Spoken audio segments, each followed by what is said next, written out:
Hello, welcome to my channel লঙ্কা ছোট্ট রান্নাঘর। সবাই কেমন আছো? আশা করি সবাই ভালো আছো, আমিও ভালো আছি। আজকে আমি তোমাদের সাথে ম্যাঙ্গো চিজ কেকের রেসিপি শেয়ার করব। তো চলো দেখতে থাকো আমি কিভাবে বানাই। তার জন্য আমি ফার্স্টে বিস্কিট নিয়ে নিয়েছি। বিস্কিটটা আমি গুঁড়ো করে নিয়েছি, আর আমি এখানে বিস্কিটটা ডাইজেস্টিভ বিস্কিট নিয়েছি।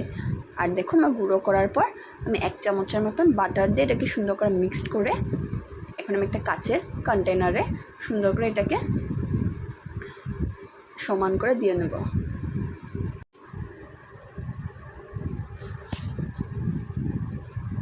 পুরো আমি ভালো করে স্প্রেড করে নিচ্ছি। আমার বিস্কিটের এটা রেডি হয়ে গেছে লেয়ারটা। এখন আমি এখানে পনির বা ছানা নিতে পারো, আমি ছানা করে নিয়েছিলাম দুধ ফাটিয়ে, তো ছানা নিয়ে নিয়েছি। আর কন্ডেন্স মিল্ক দিয়ে দিচ্ছি 3 চামচের মতন।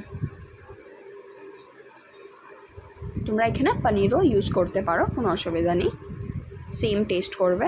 আর আমি দিয়ে দিয়েছি সাথে একটা ম্যাঙ্গো, একটা আম দিয়ে দিয়েছি সাথে। এখন এটাকে আমি সুন্দর করে ভালো করে ব্লেন্ড করে নেব। দেখো পুরো সুন্দর করে ক্রিমি টেক্সচার এসে গেছে। এখন আমি এটার উপরে সুন্দর করে আবার স্প্রেড করে নেব।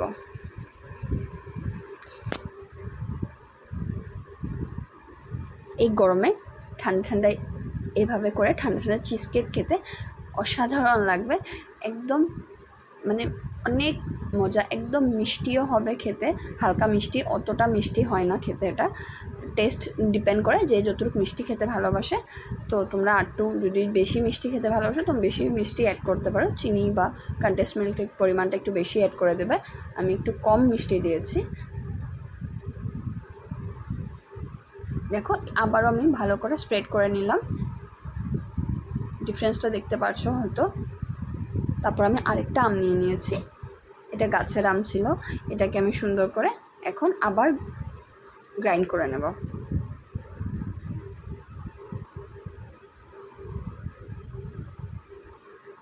এটা শুধু আমটাই গ্রাইন্ড করবো, আর কিছু না। আমি এখানে 2টো আম নিয়েছি, মোটমাট আমার 3টা আম লাগলো। ফার্স্টে ছানার সাথে আমি একটা আম দিয়েছি, এখন আবার 2টো আম নিয়েছি।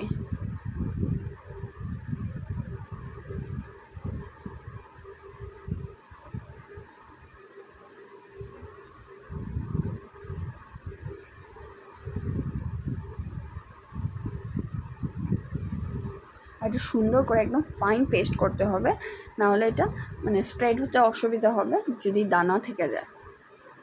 আমি এটা ফ্রিজে রেখে দিয়েছিলাম, কমেও 2 ঘন্টার জন্য আমি ফ্রিজে রেখেছি, নর্মাল ফ্রিজে, ডিপ ফ্রিজে না। এখন আমি নেক্সট আবার এটাকে উপর দিয়ে দিচ্ছি সেট হওয়ার জন্য। দেখো 3টা লেয়ার পুরো বোঝা যাচ্ছে। আশা করি তোমরা বুঝতে পারছো আমার ভিডিওটাতে, যে সামনের থেকে আরও বেশি ভালো করে বোঝা যাচ্ছিলো।